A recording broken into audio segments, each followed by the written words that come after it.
our program with a land acknowledgement at the Millicent Museum. We are located on ancestral lands of Tiwa-speaking people, known today as the Red Willow people of Taos Pueblo. We strive to deepen our relationship with the Red Willow people through collaboration while acknowledging and honoring the complex history of the Red Willow people, past, present, and future generations. We express gratitude to this land and to the Taos Pueblo elders and ancestors who have stewarded this land since time immemorial. Welcome to Millicent Unplugged. My name is Karen Chertok. I'm the Director of Education at the Millicent Rogers Museum. Our topic tonight is Painting from Within, 100 Years of Dorothy Brett in Taos, an associated program to the current exhibition by the same name, on view at the museum through October 30th. And I'd like to thank our exhibit sponsors, the National Endowment for the Arts, New Mexico Arts, and Baird. MRM volunteer moderator Sarah Francis and I welcome tonight's guests, Claire Motsinger, MRM curator, community and collection, and Kevin Cannon, lifelong sculptor and Taos artist, who currently resides in a home once occupied by Dorothy Brett. Kevin has graciously opened his home to us this evening for the program as we explore the impact, legacy, and shared inspiration of spaces and communities. Sarah, do you want to take it away? Thank you so much. Yes, I do. I am really excited about this because it is so rare that we get the opportunity to see a large collection of an artist who is really rather an important artist, not all that well known, and also someone who is well known for her social life, perhaps even more than for her paintings. And I think it's also interesting that when she came for good in 1924, she is the one who stayed. And so Taos got a hold of Dorothy Brett and didn't let go. And of course, Taos has got a hold of me too, and a lot of us. So, Claire, you're the one that I want to ask right off about how you managed to get this exhibit and put it all together. Well, that's a great question, and a good place to start. Thank you for having me on this program this evening. So the way that this exhibition started, I am relatively new in my position at the museum. I've only been at the Millicent Rogers since December of last year, so a little bit over 7 months. And it was presented to me as already a work in progress, and very much at the start of that work. It was pretty much presented to me as, we are having this exhibition. Okay, we have, figure it out. There's a lot of pieces that have yet to be filled in. So the idea was Dorothy Brett arrived in Taos in 1924. It is 2024. Let's acknowledge 100 years of her legacy here and her presence. And given the museum's strategic plan to be a community-led and community-engaged organization, it made sense to me to look at Dorothy Brett specifically through the lens of her as a community member. So that was ultimately the start of that process, was acknowledging that she has a legacy here as both a piece of art history, but also as a member of the community, and work from there. So really the most critical part to me was to make sure that all elements of the exhibition fit that narrative, which led to our lending and borrowing works almost exclusively from private lenders. So there's a handful of works that are from our own collection, and then the rest are from private collectors who generously parted with their objects, their paintings, for the 4-month run of the show. And that really carries through that theme of her impact on these people, whether they knew her personally or if they fell in love with her even after her passing. That story, that narrative is contained in those objects, in the way that they've loved and decorated their homes, and in the stories that we then captured and put on the wall in terms of extended labels. So essentially keeping the core philosophy of Brett as a community member, as a beloved pillar of the community. I think that's very important to say that part of Miss Dorothy's importance is just that, that she and what she did was informed by the land and the place and the places she lived and the relationships that she formed with the obviously important people, Mabel Dodge, D.H. Lawrence and Frieda, et cetera, et cetera. And so it was all tied together in her art. And what I thought, Kevin, you have the ideal spot, being right in Miss Dorothy's residence. So won't you tell us about how on earth you managed to live there? I have no idea how it happened. I think you just show up for things and things happen. Actually, there was a woman in town who knew Dorothy Brett. Her name was Rena Rosenquist, and I had been away from town for about 8 years after living here for 7 years, moving back to New York City. And when I came back, I ran into her. She said she knew I was looking for a place to rent, and she said, this place is available, but you have 10 minutes to make a phone call. And because there are several people looking at it. And I guess I was able to convince them over the phone that I was the one. Well, that's kind of like how houses are now. There's so many bidders that you have to produce some status of your own to even get in. It had nothing to do with bidding on it. It just had to do with a lot of luck and maybe the correct thing said at the right time. So it's timing. And both of these houses were guest houses for Mabel Dodge's house, and Brett came here and stayed here, and the rest is history. And I became very lucky. And I couldn't tell you how great it's been every day to live here. So the two houses, are they literally right near No, the they're Mabel next to Dodge each other. house? Yes. On the same property? Yes. Uh-huh. They were guest houses, and basically there was a wild plum orchard in between the two of them. And there was a boardwalk. And you have both houses now? Yes. Lucky you. And so as I understand, one is your studio for your own art? Yes, I both of them, it's basically, I see it's one house to me. They just happen to be, you have to walk outside to get to the other part of the same house. Uh-huh.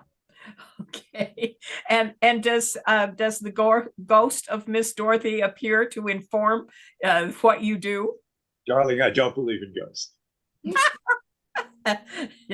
Well, you said, however, that it is a delight to be in the house.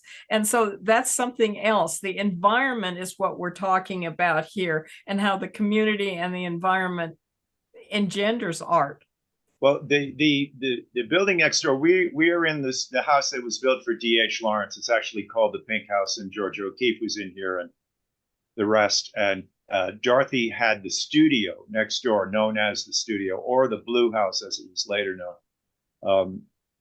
She worked in there, and both of these houses at that time, this was 3 rooms, that was 1 room. And when people were coming to these places, no one thinks about this now because we're so used to how we grew up with hot water, showers, baths, all of that. They were coming to well and outhouse. And that was not a problem for them because they were here in 24, and that's the way the situation was. And that place, the place next door, for some people, actually has almost been frightening as to the power that's in that room. I know there was an artist from LA, his name is Ed Moses, he's gone now. He's a very amazing human being. He could hardly be in that room, and other people never wanted to leave. So it just depends on the person. But I love going over there very much, and I'm in there every day. So what can I say? Things happen, you get lucky. Sometimes it's a lot more than you ask for, and stuff happens, and you have to be prepared. And I'll add that we were trying to, for our audience, we were trying to have the program from the studio space, and we had some connectivity issues, and so we moved it over into this space. But I think we can still engage with the conversation about the architecture and the inspiration of the architecture, not just the power in the studio space, Kevin, but in this space as well. It's amazing to be here. On a daily basis, I've been in these buildings for 33 years, and I must admit, the thrill has never diminished. I believe these buildings, the original parts, the original 3-room and 1-room, and they have both been added to, they were built by the Pueblo. And as a friend who was an absolute master builder said when he first came over to look at these places, he said, these buildings were built by masters. And I truly believe that, because every part of it, the golden section math that is purely intuitive to people who really don't have to rely on anything like that has been used in these buildings. So, I mean, it just makes it even more extraordinary.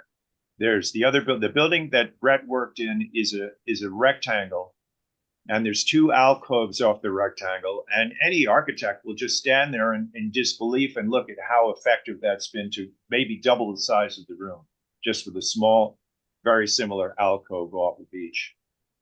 When I came to town, I met Lady Brett within a couple of days, actually, and she was in her early 90s, and she was constantly, as a few people from the elders in the Pueblo, they were constantly been trailed around by a bunch of 20-year-olds who were just curious and kind of wonderful and wanted to get to know them, which is the way it is with people who are really interesting and curious themselves. And Lady Brett was always incredibly well dressed. She was turned out all the time, and it was completely personal. It had nothing to do with anyone else's fashion at all. And she just had an eye.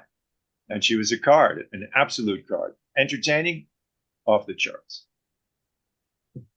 You know, even though you say you don't believe in ghosts, I certainly don't. Kevin, you have most eloquently talked about the spirit that you find in these dwellings, and not just hers, but the elders from the Pueblo, the people who constructed it.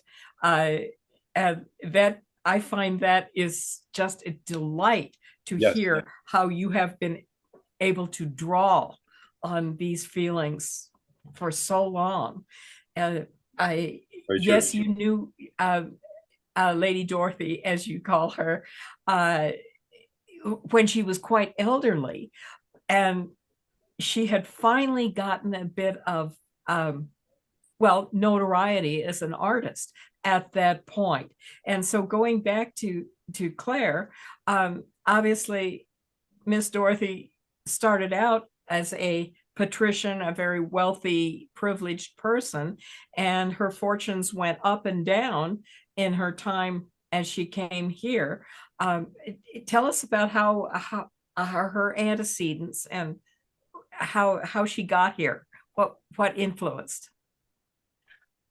Are you talking about artistic influences specifically, or? Well, some artistic influence from the Bloomsbury people in Great Britain, where she was definitely in that crowd, and D.H. Lawrence himself. But I was thinking also the influence from, if nothing else, the Buffalo Bill shows in Europe at the time that captured so many people all over the European continent. Yeah, I think that's something of a tricky subject to speak about for her, because it did, and the best way to sort of talk about it is through her own words, which she describes in different places, one of which is the Lawrence and Brett book that she wrote essentially as a letter to Lawrence after his passing. But that subject specifically is tricky because it was so clearly captured her imagination wholesale. And it was not at the time a very authentic representation of Native people, an authentic representation of the West. It was purely for entertainment. And she came from such a restricted and sheltered upbringing that I think that that other world really captivated her and captured her, and, you know, contributed to her sort of imaginings. And she was really a deeply imaginative person. So I think it was sort of perfectly poised to prime the pump for her love of this place.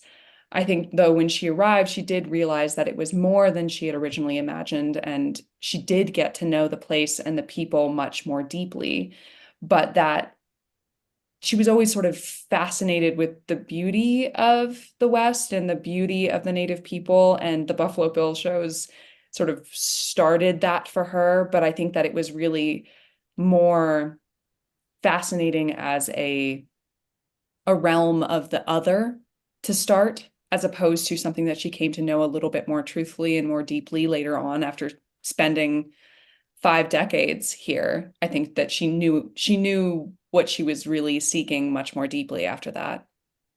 Oh, absolutely. Yeah, the Buffalo Bill shows were just that, showmen, and taking bits and pieces. But of course, the Europeans ate it up. And she was a child then when she saw that. So impressionable, absolutely. But it did, when Mabel Dodge originally invited her to come in 23, and then she came with D.H. Lawrence and Frieda in 24, there is certainly something back there that she said, oh, I want to try this out. But of course, she was much more sensitive, as you said, and therefore much more interested in getting farther down in the layers of what the community, the cultures were. Absolutely. And I think that sensitivity, someone asked me recently if I was to pick 3 descriptors of Brett's style, because our show is interesting because it does show such a broad scope of her work and a broad approach, and really a diverse sense of subjects and diverse sense of even styles or hand. Someone asked me, if you were to pick 3 descriptors of Brett's style, what would it be? And I struggled to answer, because she at times uses very subtle colors, at times uses very bright colors, at times is very painterly and loose with her hand, and it sometimes is very precise. But one of the things that I think at the core of it is that sensitivity, is that at all times there is that emotional, sometimes spiritual quality, and really ultimately, I think, a careful looking that she did, which maybe can be traced also into some of the spirit and more delicate quality that, you know, comes off and maybe permeates into the spaces that she inhabited. But that sensitivity and emotional quality, I think, is at the core of her work. I would agree with that. She was not an artist that I would have originally paid a great deal of attention to, more as her social being. And yet, looking at the pictures of the exhibit, there's a little bit of this, a little bit of that, different hands, and so different in the technique. I would emphasize again just exactly what you said. Some things are very free, very abstract in feeling, a little bit of O'Keefean influence, and then some of the work that is very precise, almost a primitive feeling, and then the wonderful portrait. I should show this right now of Millicent Rogers herself. And I'm putting that on in just 1 second here. There it is. And Sarah, okay, we lost your video for a minute, so I wasn't. I turned it off so that I could properly get that. This wonderful portrait of Millicent, which is so different than how we might think of her, and the precision of the lipstick and the jewelry. It's quite wonderful. And then, Karen, tell us about the chair. So actually, I think I would defer to Claire for this. I will say that one of our lenders was a museum supporter, and she lent the chair from her own personal collection, but Claire can speak more to that process of how that came about. Yeah, absolutely. So this, one of our lenders, one very important person to the museum, she and her husband, they have access. He works in the Brett house up by the old blinking light. And we went over to look at the paintings. They had 2 paintings in the show that they were going to lend. And we were looking around. They were like, oh, and we have Brett's chair. And I was like, Brett's chair? What do you mean? They're like, oh yeah, from when this was Brett's home, this chair was here and it was hers. And do you want to see it? And I was like, absolutely, absolutely, I want to see it. I want that ephemera in the show if we can. And so it's this East Lake design. It's very, there's some photos in the exhibit as well that sort of give you the sense, but in her older age, I would be interested in what Kevin has to say about this, but she was such a powerful personality. And there's images of her sitting in old chairs, armchairs like this, you know, pointing and sort of commanding and inhabiting the space. And so I loved the idea of having this chair in the exhibit that gives you a sense, again, of whether or not you believe in ghosts. It's, you know, personal belief, but that presence and energy of the Brett in the chair, you know, with her hearing aid or not, kind of commanding the space and truly inhabiting it. So it was another way of bringing this spirit of Brett into the room. It's a pretty fancy chair. One might say a throne from what we're talking A little about. throne-like. Is it a rocking chair? What is the mechanism? Yes. Yeah, so it's a slight rocking sort of slide chair. Not that I've sat in it, but certainly not. Kevin, when you met her, albeit of course in the later years and very briefly, what was your impression of her personality? And Claire's talking about the commanding presence. Did you see that immediately? I'd like to go back to something that you asked earlier first, which was seeing the Wild West show, the Buffalo Bill Wild West show, which was, if we were to show photos of what that was like and the costuming that was used, the beaded and quilled buckskin costuming that a lot of those characters wore in that show when they were traveling. And recently, actually, it was last night, a friend handed me a very old book from Taos that was put together by Blanche Chloe Grant. And there are some photos of people in 1925 they look like they had just walked out of the Buffalo Bill Wild West show, standing in the plaza, buckskins, beaded patterns, fronts and lower. She I'm sure she was extremely influenced by that in her costuming for the rest of her life, because she always looked like she had just walked out of a theatrical performance, which was, what's better than that? And it was completely personal, her look. And it was part of who she was. Her passport says the Honorable Lady Brett Eischen. And she's royalty, basically.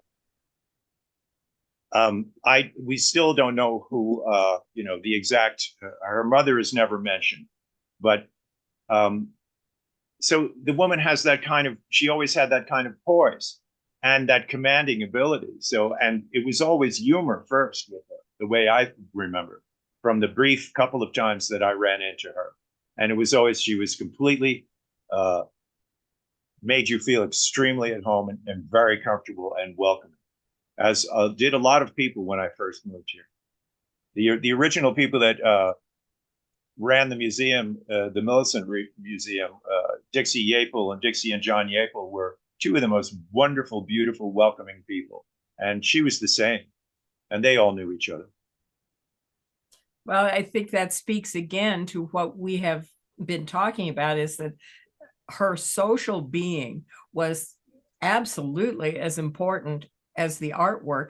And thank goodness we have this many pieces that remain and could be accessed in in the local community to put together the show. How many pieces are there? May I ask, Claire? Absolutely. So there is a total of 42 artworks in the show, including the Taos panels, the 4 panels. We have 2 images of Millicent Rogers and a quilt that was not made by Dorothy, but includes Dorothy. So of the works in the show, 6 of them painted by Dorothy Brett are the museums, and then the rest are private lenders and coming from private collections.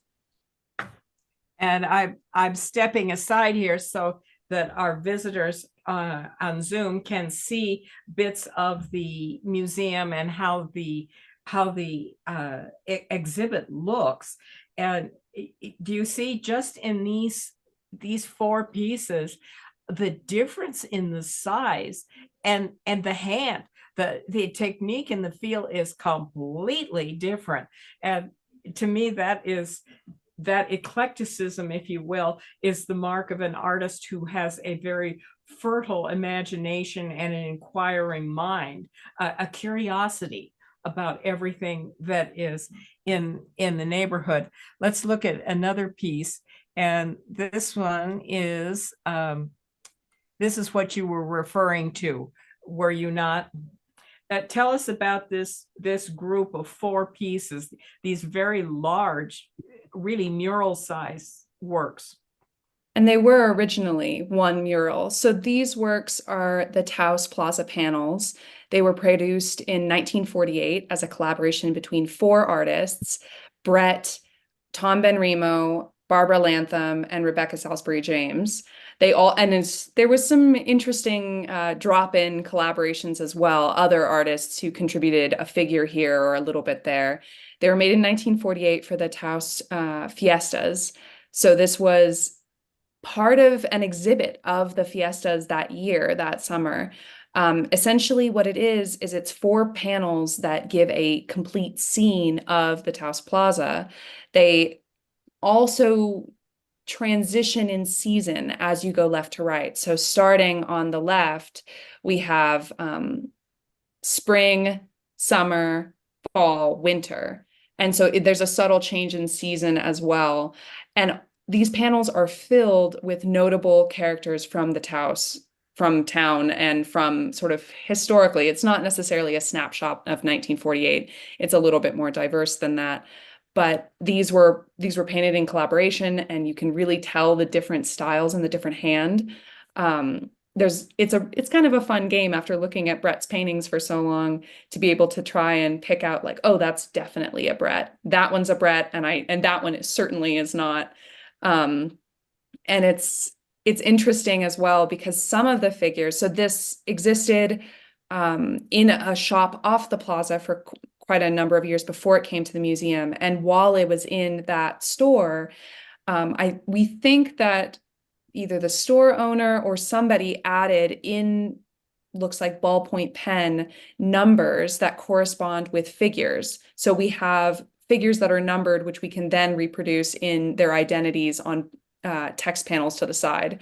Not every figure is numbered, and not every numbered figure is named. So it is still a little bit of a enigma to name all the figures here, but some of them are very iconic. Millicent is present in that second panel from the left. It's a little tricky to tell in this image, but she's wearing that bright red skirt sort of up toward the top left corner. But Millicent is present, Brett is present, Mabel and Tony of our course of present, Frieda is there. All the big names are in those panels. So it's an interesting snapshot in time. It's better than a kid's search for Where's Waldo. It's been compared. It's been compared to a Where's Waldo, certainly.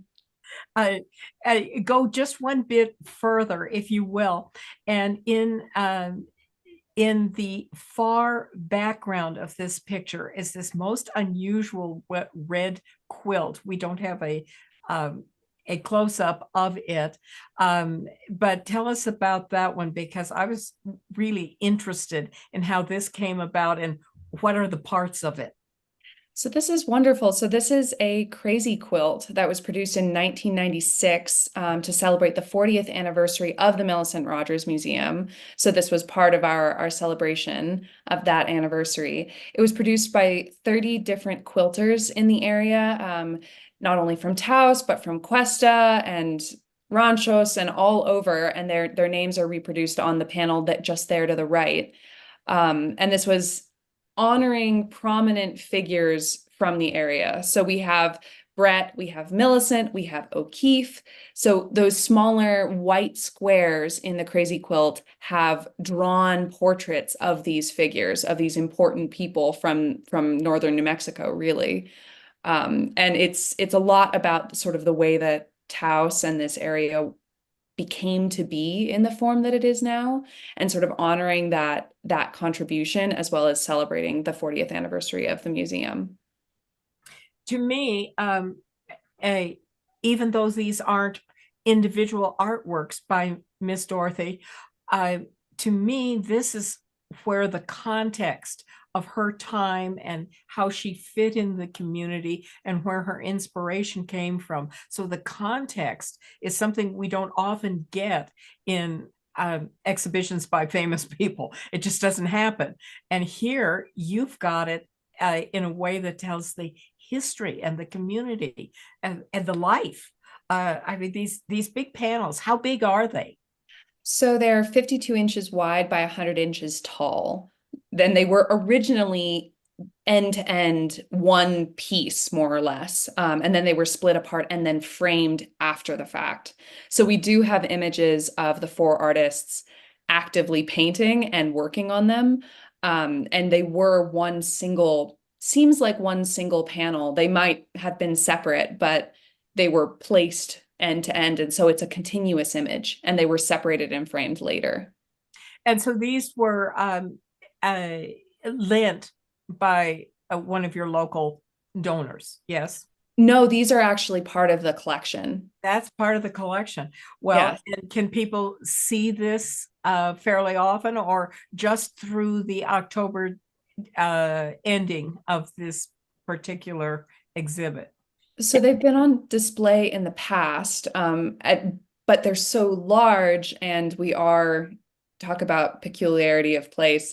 The museum being in an older building, older adobe building, we don't necessarily have tall enough ceilings in all of the galleries to display these properly. So one panel or so in the lobby at a time, that used to be the way that they were displayed. So at this time, and looking into the near future, they will only be on display through October 30th. But I think so many of us, even on staff, have become really enchanted with them. I think that they will make more of an appearance more often, but they're challenging to display and hang, given their size. How many pieces all told and then there's also some photographs and other ephemera. Yes. So in total objects, we have 51 different unique pieces as part of the show, including the Lawrence and Brett book that Brett has signed, which has been a really wonderful interaction with the public, because so many people have brought me, I think at this point, I've had 4 different visitors bring me books, the first edition of Lawrence and Brett with a Brett signature in it that really matches our edition. Quite wonderfully, with personalizations of, oh, this was, signed for my mother, or, there's lots of those, there's been lots of those interactions. So we have that book as well. I want to circle back, Sarah and Claire, to some of the comments earlier about the dichotomy of softness in Brett's art with precision. Mm-hmm. And the case that is directly behind you, Sarah, if you want to scoot over just a little bit so we can see the case, holds drawings. And Claire and I have had some conversations, and I'd like to get Kevin's take on some of this too, because she was classically trained. And so part of the appeal of her art that she created in Taos is that she sort of intentionally set that classical training aside and painted with such an innocence and an authenticity and and honesty in her attempt to really get at the internal light of people, the life of the person. And so, as I said, this dichotomy of precision and softness, and I actually see this in Kevin's artwork too. Some of his artwork is behind us with a different medium of leather. And so when you mentioned the golden mean in the architecture, all of this started swirling for me of how interesting this is, because you have to internally know these concepts. You do know them internally, because the golden mean comes from the body, and the proportions of any sized human being are exactly the same through measurements. And so you don't have to be taught the golden mean, as that's what I was saying about people in the Pueblo. It's an intuitive thing if you just let it out, which is what most people who don't know anything about it, who get involved in any kind of fabrication of objects, it comes out. Something I wanted to say about Brett's work, when she does drop away classical training, which many people were doing at the time, let's say Matisse, just dropping away to try to get to the essence of things. What happens when you're doing this over a lifetime and you're very serious about it, and you're not going to find anything else? The observer will never be able to see this, because they'll never be able to feel this unless they're really accustomed to looking at artwork and being able to take in what exactly goes on, which is very tricky. But her work, and if I may use a term that has been abused, her work does enter a shamanistic level, which is very, very rare and very interesting. And before the essence of power that comes off of some of the portraits that I've just seen in the last little bit of studying her work, it comes from a place that you do not get to very easy. And it comes from a lifetime of concentration on your subject. And she possessed. Sorry, Kevin. I think this is the perfect time to begin to mention that Miss Dorothy stayed. The Lawrences left. A great many of the other artists did not stay. That they came, they loved it, they made pictures, and then they were gone. Well, she wasn't. And when the main body of these people were exiting, including the Lawrences, Miss Dorothy had a terrific problem, because she had no means of support, and she became really poverty-stricken in the neighborhood, and she started drawing the Native Americans literally for sale to tourists. And it took a while, but suddenly, Kevin, exactly what you're talking about, somehow the mystical nature that you mentioned came creeping into her pictures. And that's when museums and collectors began to really see that there was something here worth having and preserving. And so I want both you and Claire and Karen also to talk about this mystery. Where did the mystery come from? How do you see it? Tell us.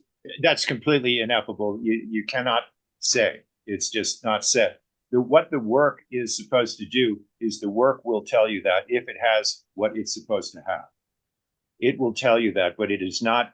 You see, artwork has been done a long time before language became the master of our lives and media became the master of our lives. Artwork has been done for 70,000 years at least.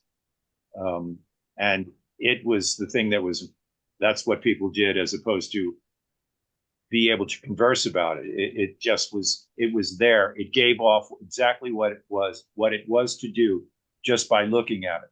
And artwork is ineffable. And that's the real true beauty of it. Something I wanted to say too, about you saying about people coming and leaving, and the artists that came and left and she stayed.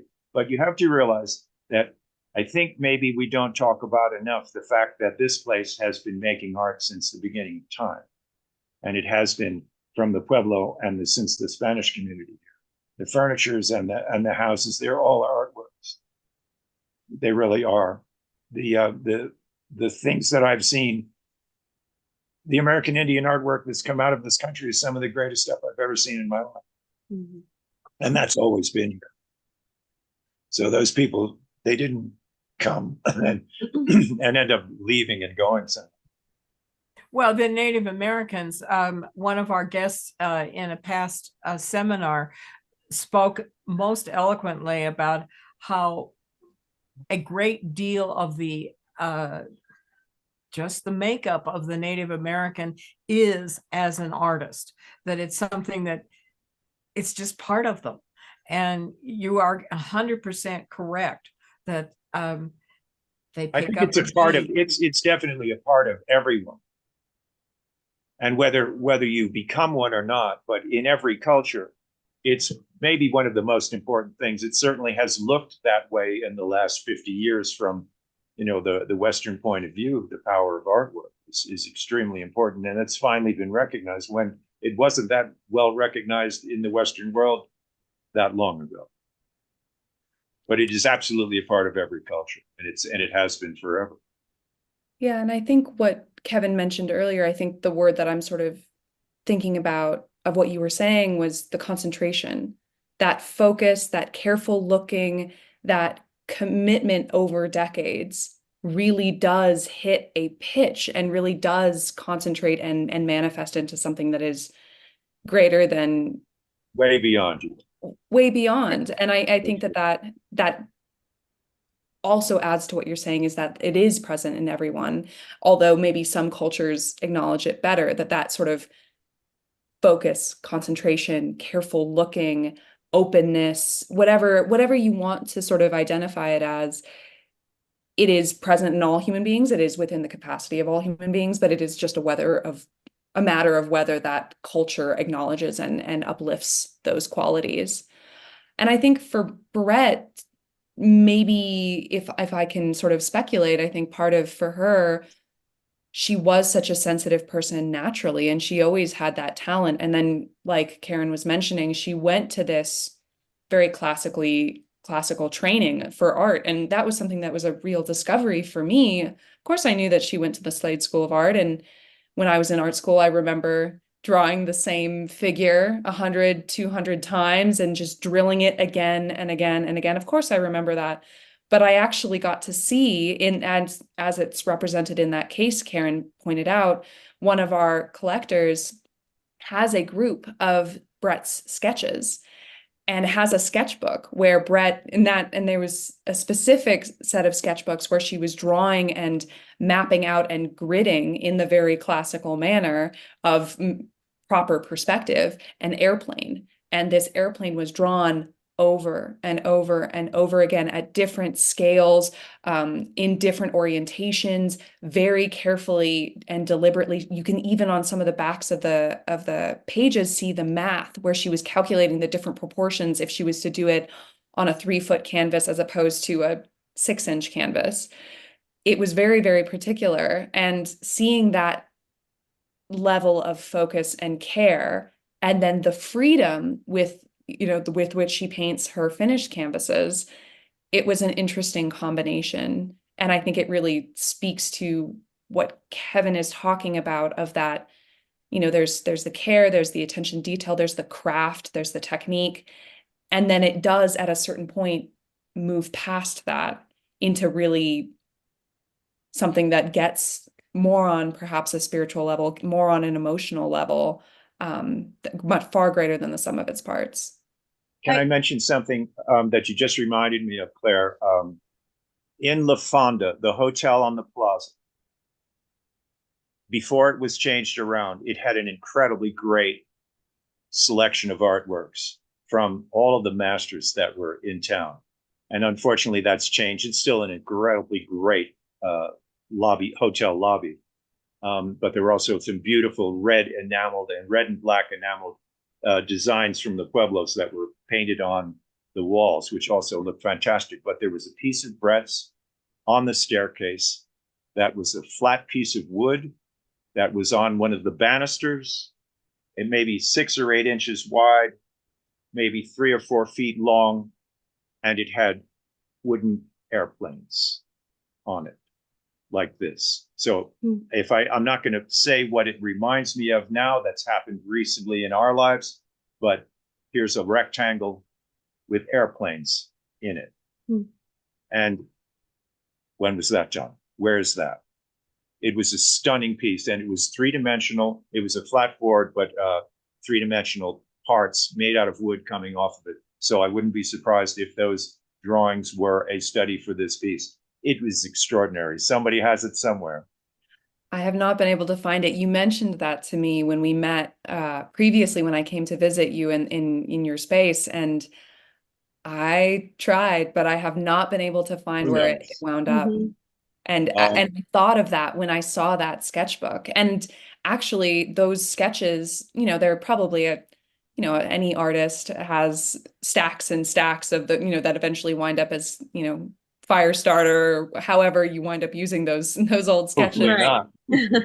Not in the case of Brett, but it's a small selection, but still looking through those sketches, there are many compositions that I do recognize, and preliminary starter ideas for things that I do recognize. There's even a transparency fold large taped together series pieces of transparent paper that were clearly used for a larger composition, 3 foot by 3 foot, with multiple figures that was used as a tracing to start that process.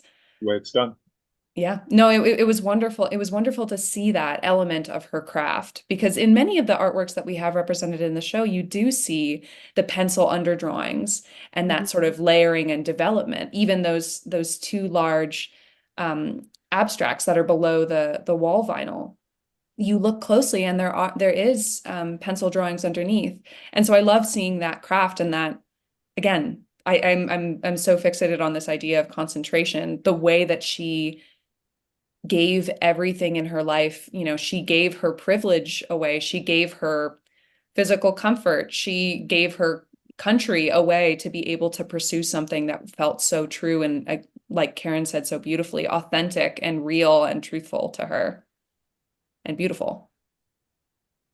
Augmenting what you all are saying, in my own case as photographer and author, and virtually every person I have ever interviewed for one of my books or in some other capacity, so many people say that they started off with craft and technique and moved to the West, because obviously my interest is from the West as we know it here. And they all say there is something that they want to acknowledge about the land, about the people, about they say it in many different ways, but it comes in the end to be about the openness, the ease that one can express one's curiosity, looking for things, finding out that people are more forgiving here and more open, more willing to help. And the land is the same thing. And so we would like to say that there is a certain something about the West that struck Dorothy and really helped to engender these things that we've talked about that have come out in her work. And of course, Kevin's right, it's there in everyone. And yet how few people have the opportunity to find that something and then are able, with the concentration, to grasp it and turn out such wonderful work. I want to just bring up, thank you, Sarah, because we seem to all be kind of circling around this idea that we all hold this sort of ineffable quality or can perceive it. And, how is it that artists do that? How is it that a community like Taos is a hub, a place where that artistic nature can thrive? And so I think in the case of Dorothy, it's important too to acknowledge her different ability. Some might call it her disability, her deafness. And she had the capacity to shift her perception during any social situation of what she was going to take in through the use of her ear machines, as she would call them, in particular Toby towards the end. But in reality, of her move from Europe and going back to this Wild West narrative that was perpetuated during that time frame, and then seeing the reality of what the people really were like, the indigenous people, and being able to bridge that gap through her art, I think is also connected with her different abilities and the fact that her sense of hearing was not, she was not primarily driven by verbal or oral languages. Interesting. It's a good point.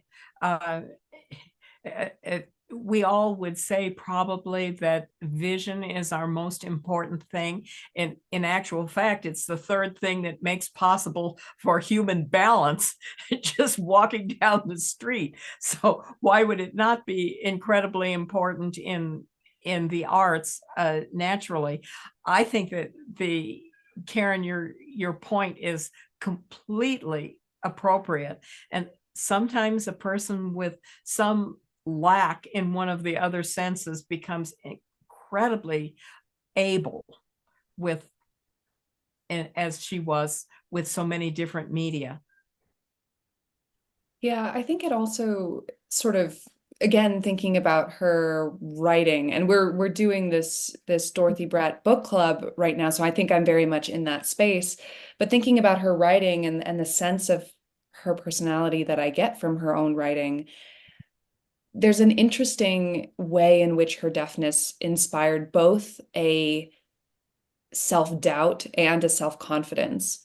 She had a capacity to always she was missing always part of the conversation. And so I think that did at times put her on her back foot. But I also do think, like Karen was suggesting, it did at the same times become a superpower in that she then again observed more closely, really committed to the things that she did hear. And it seems like sometimes in her writing, it seems that the things that she did hear that did reach her, she turns them around like a stone in her mind for a lot longer than I think most of us do, because she didn't take that one-off sentence for granted. And so I think she was able to polish certain things that perhaps had rough edges. I'm talking about Lawrence. She polished Lawrence in her mind that otherwise had some rough edges.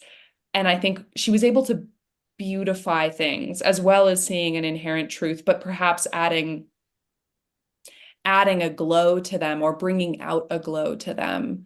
And I think that is also, like Karen was saying, that is in part due to her disability and due to the way that she absorbed things, at least in terms of auditory input.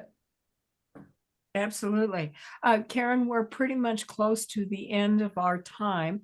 Are there other things that questions that have come up that we haven't touched upon as yet that are important for our audience? Well, I will, at this time, I will admit that we continue to have connectivity problems. So Kevin and I have been sitting here looking at this white screen with a spinning blue dots in front of our Zoom screen the whole time. So I actually can't see the Q&A. So I apologize for that if somebody had entered in a Q&A. We did have a comment from Gene Stevens that Tom McCarthy might be an outreach to see about that art piece with the airplanes. So that was a good suggestion. And thank you for that. We appreciate that, Gene. I will take a moment. Let me ask Kevin, is there anything before I do some kind of closing business, if there's anything you'd like to add to the discussion? I think it's been great for me to listen to all of you say what you've had to say about it. And I can't wait. I haven't seen the show. I was out of town when it opened, and I just can't wait to come over and see it. Okay, well, you have to come over when Claire and I are there, and we will give you a private tour, a personalized tour. I'm looking forward to it. I would love that. I would love to hear your impressions. I can't wait. Yeah, It sounds like yeah. fun to me. So a couple of things. Let me see what's happening. There's some more.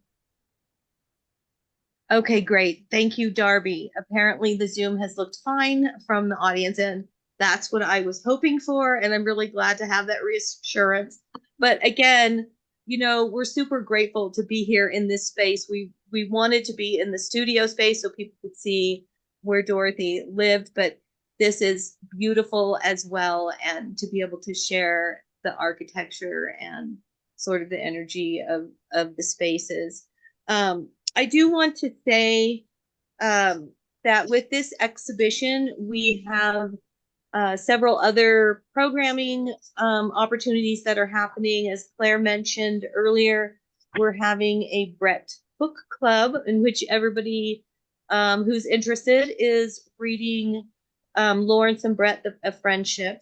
And so people are welcome to join that. It's in person. We have decided, thank you, Claire. We have decided to add a component. There is a Zoom option, but we aren't recording it because we want people to just be informal, relaxed, say what you have to say about the book. We had a great first meeting. The second one will be on part 2 of the book. The book is divided into parts, and that is going to be August 27th.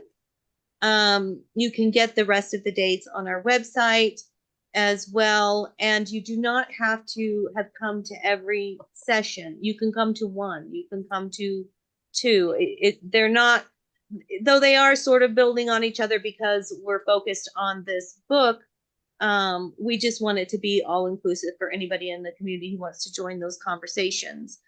You can purchase the book in the museum store or online. And then also we are going to be having a Brett birthday party celebration on October 11th with cake and ice cream, where we've done an all call for storytellers. Anybody who wants to join that gathering and just sort of share stories of Brett can contact either Claire or myself. And yes, we do know that her birthday was November, but the exhibition ends in October, so we went with the October date. And the museum is open 10 to 5, 7 days a week.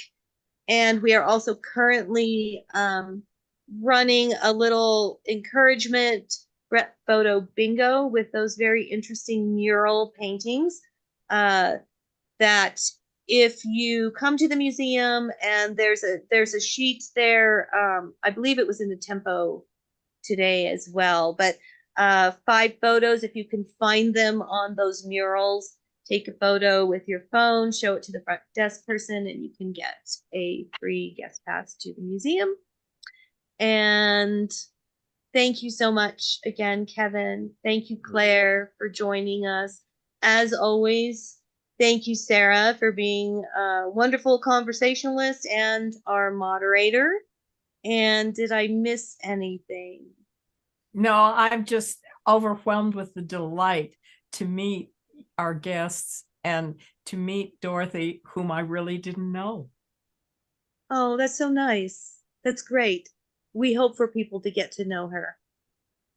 Thanks, everybody. Thank you. so much. Good night. Good night. Thank you so much. Appreciate it.